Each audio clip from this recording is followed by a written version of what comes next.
بڑا نام سنا ہوگا، ہمارے بھی مرشد ہے سرکار سیدی شیخ احمد کبیر رفائی، بہت بڑا نام ہے، اپنے وقت کے غوث تھے۔ جو لوگ نہیں جانتے ان کو پتہ ہونا چاہیے، جب یہ رسول اللہ کے روضے پر گئے تو انہوں نے کہا السلام علیکہ یا جدی، حسینی سید تھے، تو جواب آیا وعلیکہ السلام یا ولدی، اے میرے بیٹے تجھ پہ بھی سلام۔ تو کہا حضور ابھی سلام کے جواب پر بات نہیں، میں تو یہ چاہتا ہوں کہ اب آپ سے مصافحہ کروں۔ جب یہ عرضی لگائی تو قبر انور سے ہاتھ باہر نکلے، حضور نے مصافحہ کیا۔ ایسا سید، اتنا بڑا ولی، سلسلے رفاعیہ کا بانی، ان کے ایک مرید نے خواب دیکھا کہ میرے پیر صدیقیت کے مقام پر فائز ہوئے۔ صدیقیت کا مقام کیا ہے؟ نبوت کے بعد سب سے بڑا مرتبہ صدیقیت کا ہے، اسی لیے ہم صحابہ میں سب سے افضل جس کو مانتے ہیں اسے صدیق اکبر کہتے ہیں۔ مرتبہ حضرت صدیق کا یہ ہے سید، ہر فضیلت کے وہ جامع ہے نبوت کے سوا۔ تو دیکھا کہ مرشد صدیقیت کے مرتبے پر فائز ہے، لیکن مرید کی ہمت نہیں ہوئی کہ اپنا خواب پیر سے بیان کرے۔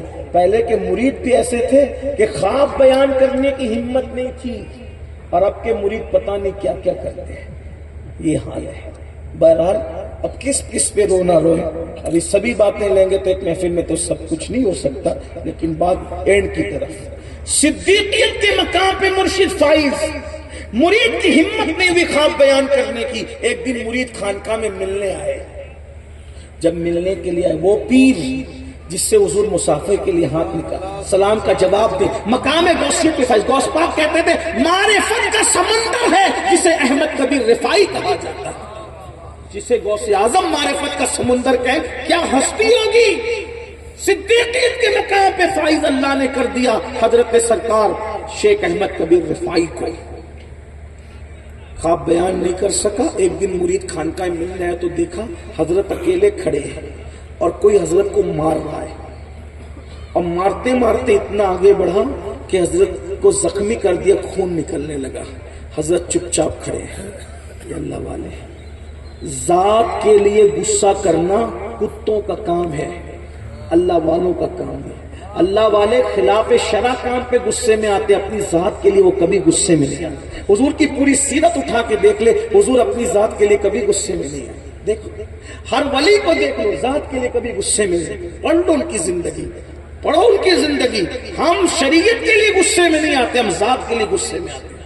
انسان تو کہاں رہ گئے ہم لوگ، آج تو ذات کے لیے لڑ رہے ہیں، برادری کے نام پہ، سلسلوں کے پتہ نہیں کس کس نام سے لڑتے ہیں، کیا کیا نام پہ لڑتے، لا الہ الا اللہ۔ ذات کے لیے غصے میں نہ آیا کرو۔ شیخ احمد کبیر رفاعی کو کوئی مار رہا ہے، خونہ خون کر دیا ہے، زخمی کر دیا ہے۔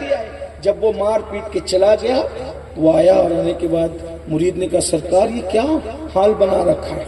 وہ مارنے والی مرد نہیں کوئی عورت مجھے دکھ رہی تھی، اور پھر کہنے لگے حضرت وہ عورت بھی کوئی اور نہیں تھی، وہ پیرانی ماں تھی نا۔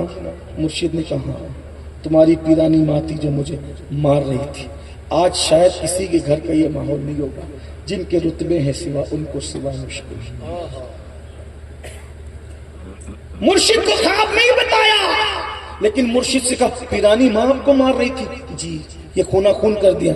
مرشد اتنی تو تکلیف ہم اپنے مرشد کے لیے برداشت نہیں کر سکتے، اس کو ابھی کے ابھی طلاق دیجئے۔ مرشد نے نظر بھر کے دیکھا، نہیں بیٹا ہم اسے طلاق نہیں دیں گے، نہ دے سکتے ہیں، وہ ہماری محسنہ ہے۔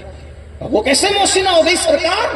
تو بیٹا جو خواب میں تو نے دیکھا نا کہ اللہ نے مجھے مقام صدیقیت عطا کیا، وہ نفل نماز روزوں سے نہیں ملا، یہ مجھے صدمے دیتی ہے، میں اس پہ صبر کرتا ہوں، اللہ نے اس کی برکت سے مجھے مقام صدیقیت عطا کیا۔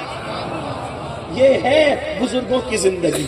مسلمانوں آؤ ہم اپنے بزرگوں کی زندگی، ہم صدیقیت پر نہیں پہنچیں گے، کم سے کم جنتی تو ہو جاؤ گے، اس لیے صبر کرنا سیکھ۔ الحمدللہ اللہ تبارک و تعالیٰ نے جن کو نیک بیویاں دی ہیں وہ الحمدللہ کہہ دیں، اور جن کے ساتھ کچھ گڑبڑ ہے وہ الحمدللہ ہی علی کل حال کہہ دیں۔ ایک آخری بات کہنے چلا تھا، لیکن آخری بات کہنے چلا تھا کہ ایک بات یاد آئی۔ ایک بہت بڑے عالم تھے اور بہت بڑے نحوی تھے، علم نحو بہت ان کو ازبر تھا، مضبوط تھے اس کے اندر۔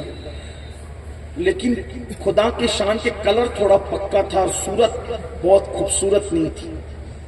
جب گھر میں آتے تھے کہتے تھے کہ تم بھی جنتی ہو اور میں بھی جنتی. بیوی بڑی خوبصورت تھی اور یہ خوبصورت نہیں تھی. جب بھی گھر میں آتے کہتے تم بھی جنتی ہو ہم بھی جنتی, تم بھی جنتی ہم, اور دونوں مزے لیتے تھے اس کے.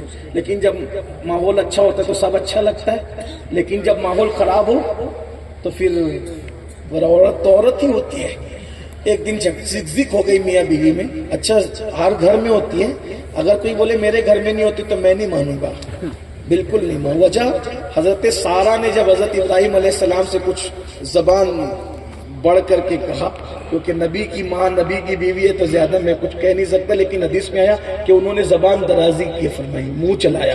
تو حضرت ابراہیم نے کہا اللہ یہ سارہ میرے ساتھ منہ چلاتی. اللہ نے میں نے ٹیڑھی پسلی سے بنایا ہے, سیدھا مت کرنا, میں نے ٹیڑھا دیکھا. حالانکہ وہ سب شان والے لوگ ہیں, ان کی جوتیوں پر ہمارے ماں باپ ہماری عزت, لیکن یہ ہمارے لیے صبر کی بات ہے. بہرحال تو وہ زک ہو گئی گھر میں. تو زک ہوئی تو کیا ہوا, جب آئے تو روز کے معمول کے مطابق پھر انہوں نے شاعری کی, تم بھی جنتی ہم بھی جنتی. بس یہی پاڑا پڑھتے رہو گے, کچھ اس کے آگے ہی بتاؤ گے, ہم بھی جنتی تم بھی, کس وجہ سے وہ بھی بتاؤ. لیکن آج جھگڑے کا فائدہ ہو گیا. تو نحوی صاحب وہ علامہ کہنے لگے تم بڑی خوبصورت ہو, تو تمہیں دیکھ دیکھ کر ہم شکر کرتے ہیں الحمدللہ. تو ہم شکر کی وجہ سے جنتی, اور ہم اتنے خوبصورت نہیں ہیں, تو تم ہمیں دیکھ کر صبر کرتی ہو, تو اللہ نے صبر کی وجہ سے تمہیں بھیجا. یہ ہے یعنی ادھر بھی جنت ہے ادھر بھی. صبر کرو تو جنت, شکر کرو تو جنت. الحمدللہ رب العالمین. اللہ تعالی ہم سب کے گھروں میں خوشی عطا فرمائے, خوشگوار زندگی گزارنے کی توفیق عطا فرمائے. گفتگو کے درمیان ماشاء اللہ ہمارے اچھا ٹھیک.